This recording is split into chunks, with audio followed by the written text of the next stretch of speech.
नमस्कार, स्वागत है आप सभी का स्वराज एक्सप्रेस में। आपके साथ मैं हूं संयम जैन और आप देख रहे हैं हमारा खास प्रोग्राम जनता मांगे जवाब।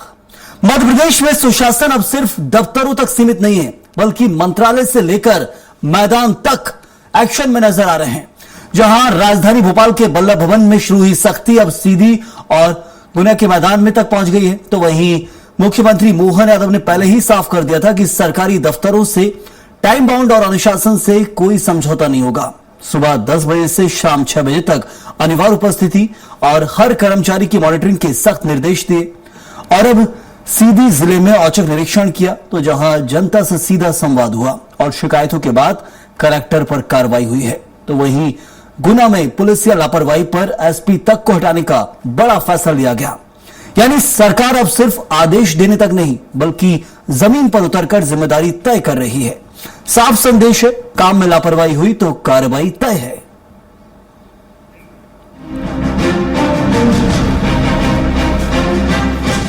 मुख्यमंत्री मोहन यादव इन दिनों सुशासन को लेकर बेहद सख्त तेवर में नजर आ रहे हैं। सीधी और गुना जिले में प्रशासनिक लापरवाही और भ्रष्टाचार की शिकायतों पर संज्ञान लेते हुए मुख्यमंत्री ने बड़ी कार्रवाई की है।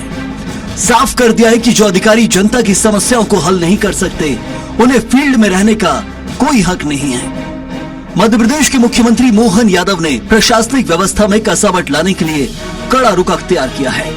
सीधी जिले के औचक निरीक्षण और गुना में पुलिस या लापरवाही के मामले में सीएम ने तत्काल प्रभाव से सीधी कलेक्टर स्वरोचिष सोमवंशी और गुना एसपी अंकित सोनी को उनके पदों से हटाने के निर्देश दिए। शासन के लिए प्रतिबद्ध है। प्रधानमंत्री के नेतृत्व में देश में सुशासन का माहौल है और हम उस दिशा में लगातार आगे बढ़ते रहेंगे। जो काम नहीं करेगा उसको मैदान से हटाना, योग्य लोगों को बढ़ाना, यही प्रक्रिया। बहरहाल मध्य प्रदेश में सुशासन को लेकर सख्ती अब साफ तौर पर नजर आने लगी है। मोहन यादव के लगातार औचक निरीक्षण और ताबड़तोड़ कार्रवाई ने साफ संदेश दे दिया है कि लापरवाही और भ्रष्टाचार के लिए अब कोई जगह नहीं है। जनता की समस्याओं का समय पर समाधान और योजनाओं में पारदर्शिता सरकार की सबसे बड़ी प्राथमिकता बन चुकी है। यानी अब सिर्फ आदेश नहीं, जमीन पर असर दिखाने की तैयारी है और यही तय करेगा कि सुशासन की ये सख्ती सिस्टम को कितनी मजबूती देती है। Bureau report, Swaraj express, Bhopal. तो सुशासन की जो सख्ती कहा जा रहा है, उससे कितनी सख्ती अब आ रही है प्रदेश के अंदर, उसको हम जान लेते हैं। यहाँ पर बदलाव बहुत देखने को मिल रहा है, लेकिन चर्चा करेंगे और जानेंगे विस्तार से कि इससे भविष्य में क्या परिणाम होंगे। हमारे साथ खास मेहमान जुड़े हुए हैं। निशांत बिसेन बीजेपी प्रवक्ता हैं, शहरयार खान कांग्रेस के प्रवक्ता हैं, साथ ही देवदत्त दुबे हैं, वरिष्ठ पत्रकार। आप तीनों का बहुत बहुत स्वागत है इस चर्चा में जुड़ने के लिए। सबसे पहले जो ये कहा जा रहा है कि इस वक्त मुख्यमंत्री एक्शन मोड में है और ये अब से नहीं है, शपथ ग्रहण के बाद से है। निशांत जी, हम देख रहे हैं प्रदेश के अंदर जब शपथ ग्रहण हुआ मुख्यमंत्री मोहन यादव का 2023 के दिसंबर महीने में, उसके बाद से कई ऐसे मामले सामने आए जिसमें कलेक्टर और एसपी के ऊपर गाज गिरी है। अब तक एक रिकॉर्ड भी निकलता है तो 10 से ज्यादा कलेक्टर मामलों को लेकर हटाए गए हैं, तो वहीं 12 से ज्यादा एसपी प्रदेश के अंदर हटाए गए।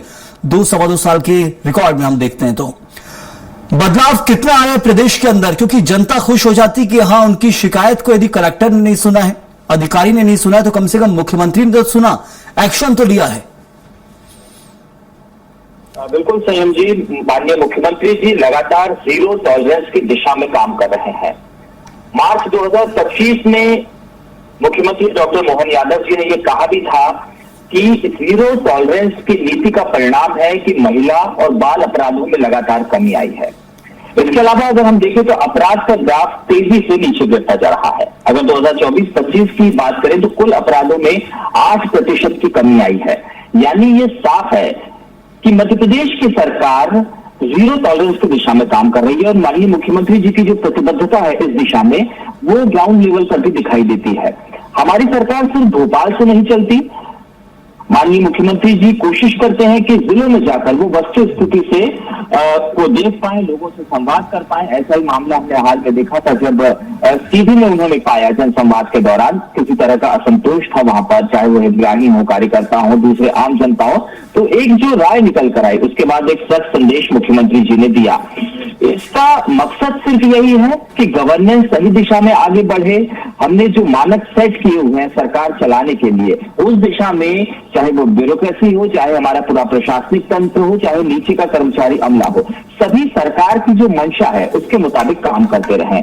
आगे भी हमारी यही कोशिश रहेगी कि मध्य प्रदेश जो गुड गवर्नेंस का एक बेहतर मॉडल बनकर पूरे देश के सामने आया है, हम उसमें और सुधार करते जाएं। इसका फायदा ये होगा कि हमारी जो रैंकिंग्स हैं, डिफरेंट पैरामीटर्स हैं, चाहे वो विकास के हो, चाहे कृषि के हो, चाहे उद्योग के पैरामीटर्स हैं, हमें उसमें आगे बढ़ना है। और इसका काम किसे करना है?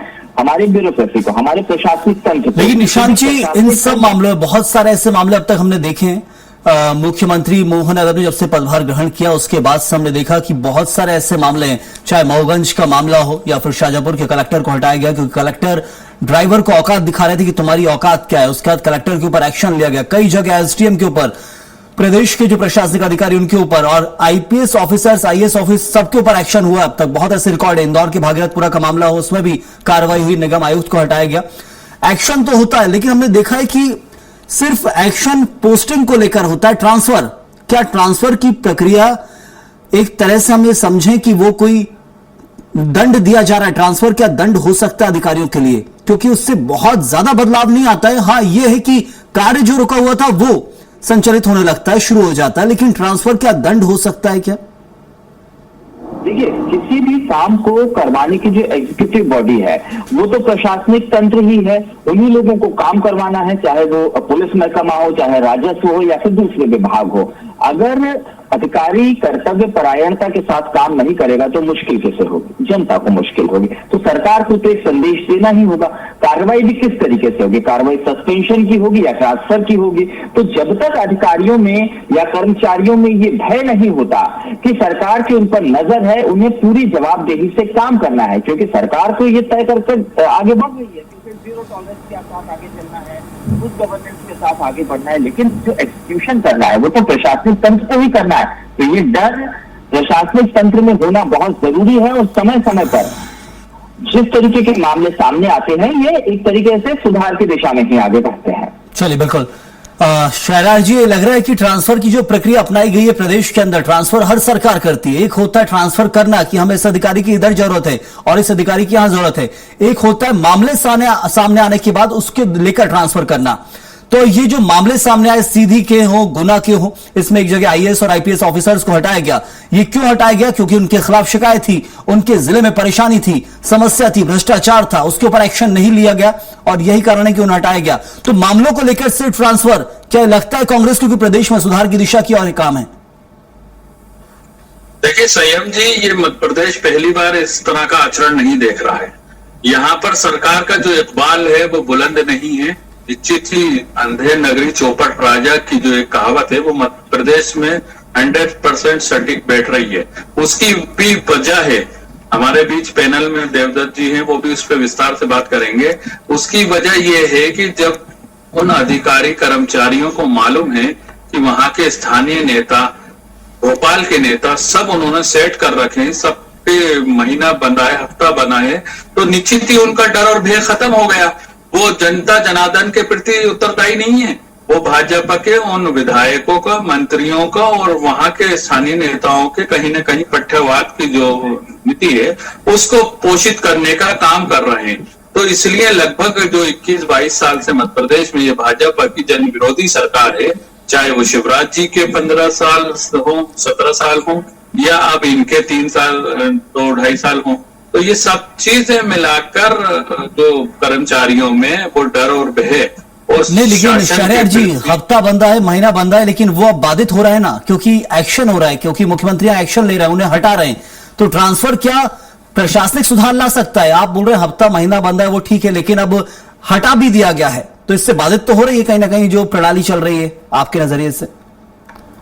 संयम जी, भाजपा में इस तरह का भी चरित्र देखा जा रहा है जो अधिकारी कर्मचारियों से इन्होंने उगाही करी होती है, तो उनको 2 साल के समय के बाद ये मांग करते हैं उसको बढ़ाने की। अगर वो उसमें सक्षम नहीं होते या इनकी नहीं बात मानते तो उसको इसी तरह का डर और भय दिखा के उनको दूसरी जगहों पे लूप लाइन में डाल दिया जाता है। तो बाकी एक पे कार्रवाई करके अगले 20 अधिकारियों को मैसेज दिया जाता है। ये पूरा एक सिस्टम है, नेक्सस है, भाजपा और आरएसएस का पूरा प्रायोजित ये सिस्टम है मध्य प्रदेश को लूट खसोट की प्रदेश बनाने का, और उसी को चरितार्थ तो ये मोहन सरकार भी कर रही है।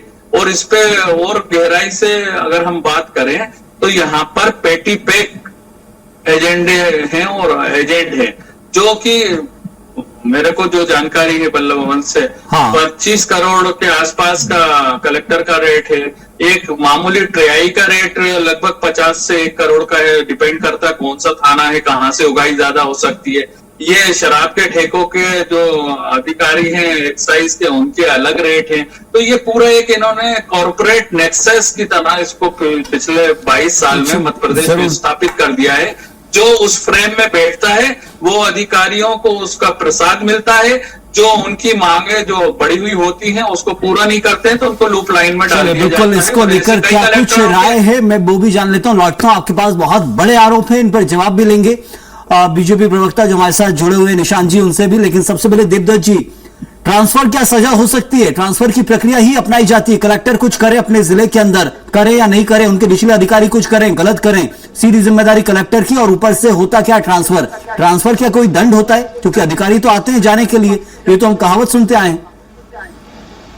देखिए, सामान्य स्थानांतरण होना बात अलग है, और जब किसी कार्य के कारण हटाया जाए तब अलग है। तो इसकी अलग अलग प्रक्रियाएं हैं। एक तो लिस्ट निकलती है तो IAS IPS के स्थानांतरण होते। हाँ। दूसरा ये जैसे कि अभी 20 लाख रुपए बीच में गायब हुआ, 1 करोड़ लेके जा रहा था, जैसे सिवनी में हुआ था, आपको पता होगा घटना पिछले महीनों। तो जब ऐसे अपराध सामने आए तब हटाना एक अलग प्रक्रिया है। मैं समझता हूँ कि जब तक इनमें एक भय, इकबाल का भय नहीं रहेगा कि हम सभी में, अभी क्या 1-2 पे कार्रवाई हो जाती, बाकी समझते हैं हमारा तो ठीक है, कुछ नहीं हो रहा। लेकिन देवदत्त जी, क्या ये पर्याप्त सजा होती है क्या? यदि इस तरह के मामले सामने आने के बाद भी IAS IPS पर एक्शन हो, ट्रांसफर किया जाए, क्या पर्याप्त सजा है? नहीं, इसके लिए तो पूरी जांच बिठा के, और यदि सत्य पाई गई तो बड़ी से बड़ी सजा होना चाहिए, क्योंकि महत्वपूर्ण पदों पर बैठे व्यक्ति इन्वॉल्व रहेंगे छोटी छोटी घटनाओं में, तो ये बड़ा गंभीर मामला है। उनको स्थानांतरण, चूंकि तुरंत वो बिना जांच के और क्या कार्रवाई करेंगे, स्थानांतरण करके इसमें जांच होना चाहिए, और जो भी दोषी हो उन पर कड़ी से कड़ी कार्रवाई होना चाहिए, जिससे आगे कोई अधिकारी ऐसा करने का। लेकिन अब तक के आपके अनुभव के आधार पर मैं जानना चाहूंगा, अभी तक बहुत मामले प्रदेश में आए, हमने देखा है कि मोहन यादव ने, मुख्यमंत्री ने बड़े एक्शन लेकर यही किया कि ट्रांसफर किया है। ये भी काफी है, कम से कम पहले पूर्व कार्यकाल में ये देखने नहीं मिलता था कि मुख्यमंत्री को हटाया जाए। कोई कलेक्टर ड्राइवर को औकात दिखा रहा है शाहजहांपुर के अंदर, तुरंत एक्शन हुआ था। SDM कहीं लापरवाही बरत रहे हैं, किसी को मार रहे हैं, तुरंत एक्शन हुआ। कई मामलों में तुरंत एक्शन देखने को मिला, तुरंत वहां से हटाया गया। लेकिन उसके बाद आपके अनुभव के आधार पर क्या लग रहा है अब तक की मामलों में जांचें हुई हैं कि ट्रांसफर के बाद मामला ठंडा हुआ और फिर नई पोस्टिंग? देखिए, अभी तक कोई जांच के बाद बड़ी सजा की तो कोई खबर आई जी बिल्कुल। स्थानांतरण स्थानीय जो हुए तत्काल में वही है। यदि जिनकी जांचें चल रही हैं उनको शीघ्रता से जांच करा के उन पर कार्रवाई भी हो जाए ना, तो अधिकारियों में एक भय बनेगा कि अरे कार्रवाई भी होती है। अभी तो आप एक जगह से उठा के दूसरी जगह बैठा दोगे, IAS IPS अपनी जगह काम करते रहेंगे। लेकिन एक बहुत महत्वपूर्ण जिम्मेवारी वाली पोस्ट होती है। ऐसे पोस्टों पे यदि इस तरह की आर्थिक लेन देन की गड़बड़ियां सामने आए तो मुझे लगता है कि सख्त से सख्त कार्रवाई होना चाहिए। लेकिन जो तात्कालिक जो दंड देने का प्रावधान है वो स्थानांतरण है, वो सरकार ने किए है समय समय पर। इसी के कारण मुझे लगता है कि थोड़ा बहुत जो भय है, अन्यथा तो और भी अराजक स्थिति हो सकती थी। जिस तरह से बीच बीच में आती है तो बड़ी भयावह लगती है कि ऐसा अधिकारी कैसे कर सकते हैं। लेकिन इन सजाओं को जांच के बाद बढ़ा देना चाहिए।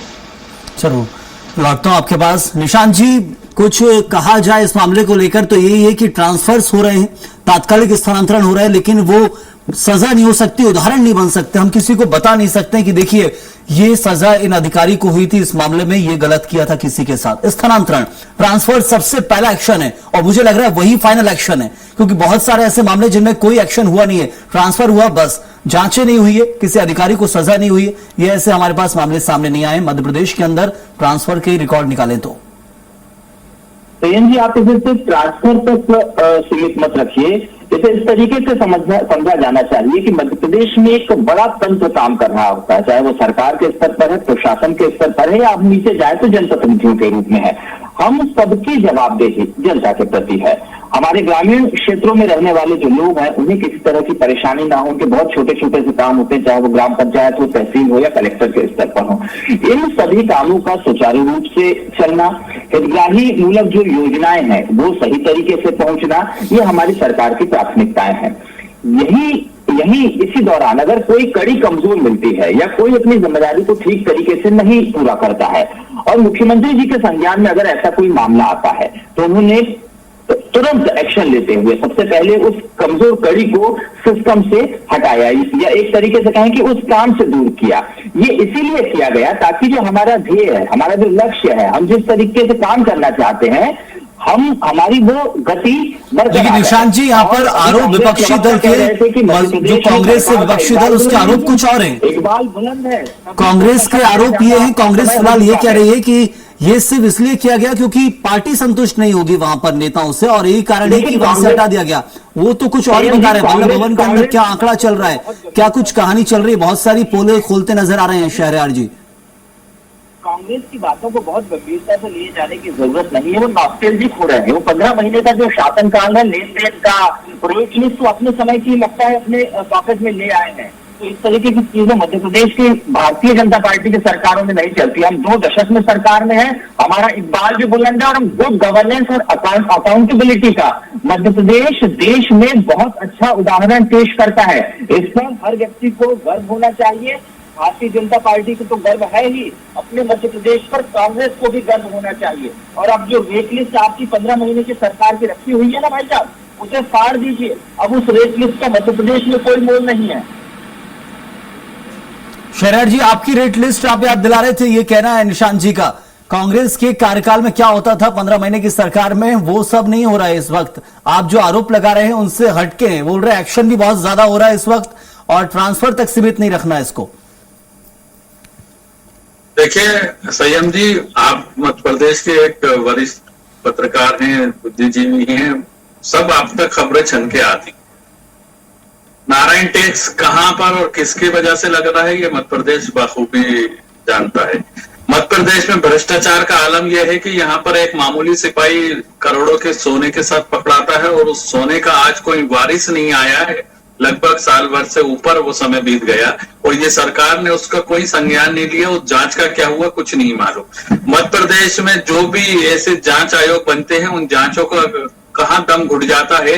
जांच आयोगों की वो रिपोर्टें आ चुकी हैं, उस पर मैं शीघ्र मुख्यमंत्री जी को भी एक पत्र लिखने वाला हूं। महोदय, जो जांच आयोग आपकी भाजपा की सरकार के दौरान आए हैं और जल के मुद्दों को लेके वो जांच आयोग आप ही ने बनाए थे, उसकी रिपोर्टें आई हुई रखी हैं, उसको कब आप ध्यान धूल झटकार के ध्यान करेंगे जिससे कि वो दोषी अधिकारियों को या उसमें सम्मिलित प्रशासनिक अधिकारियों में सख्त कार्रवाई का एक मैसेज जाएगा, क्योंकि वो आपकी नीति और नियत के खिलाफ है। क्योंकि आपने जो सिस्टम बना रखा है उसी का तो ये हिस्सा है। कहीं आप ऊंट के मुंह में जीरा डाल के एक आध कार्रवाई 1-1.5 साल में करके इतिश्री कर लेते हैं, लेकिन उस जांच के बाद वो अधिकारी को फिर कुछ महीनों के बाद ज्यादा रेट लिस्ट लगती है, उससे ज्यादा। शहरयार जी, क्या लगता है कांग्रेस को कैसा एक्शन होना चाहिए? कांग्रेस ने लंबा शासन किया मध्य प्रदेश के अंदर, बीजेपी भी कर चुकी, लंबा शासन इस वक्त 2 दशकों से ज्यादा का हो चुका है, कैसा एक्शन होना चाहिए? देखिए, भाजपा की सरकार में चाटुकारिता और ललितता की जो परिपाटी आगे बढ़ रही है, तो ये अधिकारी कर्मचारियों के अंदर से प्रशासन का, मुख्यमंत्री का, चीफ सेक्रेटरी के सारे डर भय खत्म हो गए। क्योंकि एक हमारे मध्य प्रदेश के पूर्व सेक्रेटरी पूरे प्रदेश में बड़े चर्चित थे, उनका भी इकबाल बड़ा बुलंद था मध्य प्रदेश की राजनीति में और सरकार के, खास करके सरकार की प्रशासनिक नीति में। तो इससे मध्य प्रदेश के वो अधिकारी कर्मचारी कहीं ना कहीं अपनी अपनी लाइनें मिला के भाजपा के उन नेताओं को अपना माई बाप बना लेते हैं, जो कि फिर रेड लिस्ट लगती है। जो ज्यादा बोली लगाता है उसको स्थापित कर दिया जाता है। जब उसने पैसे देके वो पदस्थापना पाई है तो वो जनता के प्रति उत्तरदायित्व नहीं रहा। वो पैसे को अपने अर्न वापस करना चाहता है मल्टीप्लाई करके कि फिर शहरयार जी, निशान जी कह रहे हैं ये सब आपके कार्यकाल में चलता था, बीजेपी में नहीं चलता है। आरोप उल्टे आपके ऊपर लग रहे हैं। संयम जी, 15 महीने की कमलनाथ सरकार ने दिखाया था कि क्या नीति और नियत होती है। हमने दिखाया था, इन्होंने 2008, 2013 के 2003 के अपने घोषणा पत्रों में मात्र किसानों के 50,000 के कर्ज माफ करने का इन्होंने एक्ट करा था। वो ये भी संयम जी अगर अभी बात के जुड़े हैं भाजपा में तो वो निकाल के देख ले, पढ़ लिख ले, वो आंकड़े मिल जाएंगे। कमलनाथ जी ने 26 लाख किसानों के किसान ऋण माफी में जो घोषणा करी थी तो पहली फाइल साइन करने के साथ उसको लागू करा था। और आपको अगर ज्ञान नहीं है तो मध्य प्रदेश की कृषि विभाग की वो वेबसाइट पे चले जाए, वो लिस्ट पड़ी है किन किन किसानों से वो ऋण माफ। ये उपलब्धि आप बता रहे हैं, दोनों कार्यकाल में हम नकार नहीं सकते हैं। बीजेपी और कांग्रेस उपलब्धि दोनों कार्यकाल में कुछ ना कुछ रहती है, बहुत कुछ रहती है। लेकिन ये प्रशासनिक गुड गवर्नेंस के लिए क्या कुछ एक्शन होना चाहिए देवदत्त जी? क्या ये एक्शंस काफी होते हैं जो हो रहे हैं? क्योंकि हमने सिर्फ यही सुना ट्रांसफर, निशांत जी बोल रहे हैं इसको ट्रांसफर तक सीमित मत रखिए शब्द को, ये एक्शन ही है। लेकिन मैं कैसे मानूं? आगे भी कोई कलेक्टर लापरवाही करे, ट्रांसफर, जांच के बाद कुछ एक्शन हो तो माने कि हाँ वो एक्शन है, सस्पेंड हो, डिसमिस हो। ये कार्रवाई अब कभी सुनाई नहीं देती कानों में कि आईएएस को सस्पेंड डिसमिस किया गया है, ट्रांसफर ही सुनते आए हम। यदि मध्य प्रदेश का निवासी हो, देश का वासी भी जानना चाहता हो, क्या ये प्रक्रिया केंद्र के हाथ में है तो सिर्फ ट्रांसफर ही करने का काम है प्रदेश का? ये मजबूरी है? देखिए, मैंने पहले कहा था कि तात्काल में तो यही हो सकता है स्थानांतरण, लेकिन जांच की एक समय सीमा तय करके कि इस समय सीमा में जांच करके, और यदि दोषी है तो कड़ी से कड़ी कार्रवाई होना चाहिए। तभी जाके एक संदेश बनेगा, लापरवाही से बचेंगे, इस तरह की जो गतिविधियां फिर उन पर विराम लगेगा। क्योंकि जिस तरह के लगातार आरोप भी लगते रहे, बहुत सारी चीजें आती हैं, तो उसमें जब तक आप कड़ा दंड नहीं देंगे तब तक लोगों में सुधार होता नहीं है। इतने स्थानांतरण करने के बाद यदि सुधार होना होता तो हो जाता। अभी भी कहीं भी घटनाएं सामने आ जाती प्रदेश के किसी भी कोने से। इसलिए अब जरूरी हो गया है कि जिन पर जांच चल रही है उनकी समय सीमा में जांच कराकर उन पर कार्रवाई होना चाहिए। जरूर। एक आखिरी जवाब और ले लेता हूं निशांत जी से। निशांत जी, ये ट्रांसफर हम देख रहे हैं लगातार चल रहे हैं और ट्रांसफर जरूरी है। इतना एक्शन भी हमें पहले कार्यकालों में देखने नहीं मिलता था, जो अब मिल रहा है कि कम से कम शिकायतें हो, मामले जो सामने आ रहे हैं उस पर वहां के जिम्मेदार अधिकारी से ऊंचा अधिकारी जो है, यदि गुना का मामला लेंगे तो हो सकता है डायरेक्ट संलिप्तता नहीं दिख रही है एसपी की, नीचे थाना प्रभारियों की दिख रही हो, लेकिन सीधे एसपी पर एक्शन हुआ है। मतलब ये साफ है कि आप जिस जिले में हो वहां आपके क्षेत्रफल में सब कुछ सही होना चाहिए, बिल्कुल सख्ती होना चाहिए, भ्रष्टाचार नहीं होना चाहिए। दिखाना संदेश कोशिश है, इतना हमें बदलाव दिख रहा है, ये भी बहुत है। लेकिन क्या ये काफी है बीजेपी के नजरिए से? प्रेम जी, मैं बहुत संक्षिप्त में यही कहना चाहूंगा कि मध्य प्रदेश की भारतीय जनता पार्टी की सरकार हो या देश में भारतीय जनता पार्टी की सरकारें रही हो, इन्हीं ने बताया कि गवर्नेंस क्या होता है, गुड गवर्नेंस क्या होता है और अकाउंटेबिलिटी क्या होती है।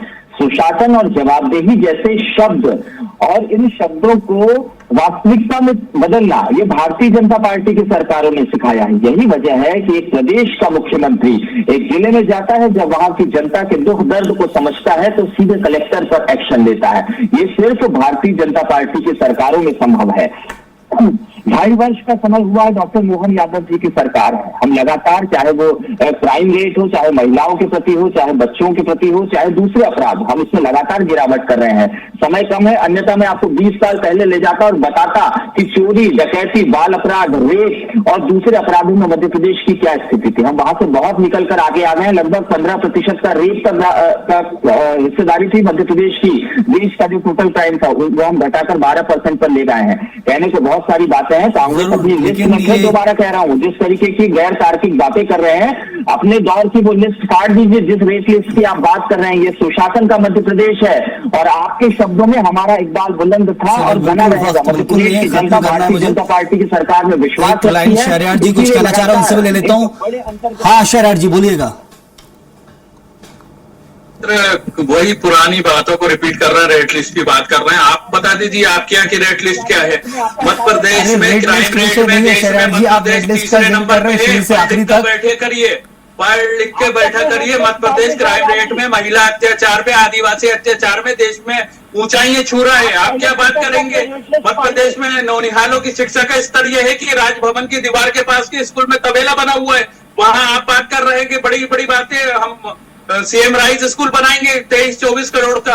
चलिए, तो आरोप बहुत सारे फिलहाल इस एक्शन को लेकर हमारा सवाल था और वो सवाल का जवाब कुछ मिला जुला ही मिला है मुझे। वक्त इतने तक शुक्रिया अदा करूंगा निशांत जी आपका, और शहरार जी आपका भी बहुत बहुत धन्यवाद, और देवदत्त जी आपका भी बहुत धन्यवाद हमारे साथ इस चर्चा में जुड़ने के लिए। लेकिन महत्वपूर्ण यह है, मुख्यमंत्री का एक दौरा हुआ सीधी का, औचक दौरा कहा जा रहा था कि आकस्मिक वो पहुंचे थे और वहां पहुंचने के बाद कमियां इतनी मिली कि कलेक्टर के ऊपर एक्शन हुआ, सीधा ट्रांसफर। सोचिए यदि और जिलों के दौरे हो जाए मुख्यमंत्री के तो पूरी असलियत निकलकर बाहर आ जाए। लेकिन दौरा औचक होना चाहिए, तब जाकर शायद बहुत सारी खामियां निकलकर सामने आए। लेकिन महत्वपूर्ण यह है कि प्रशासनिक लापरवाहियों पर ट्रांसफर क्या पर्याप्त सजा है? इस वक्त के लिए फिलहाल इतना ही। आप बने रहिए स्वराज एक्सप्रेस के साथ।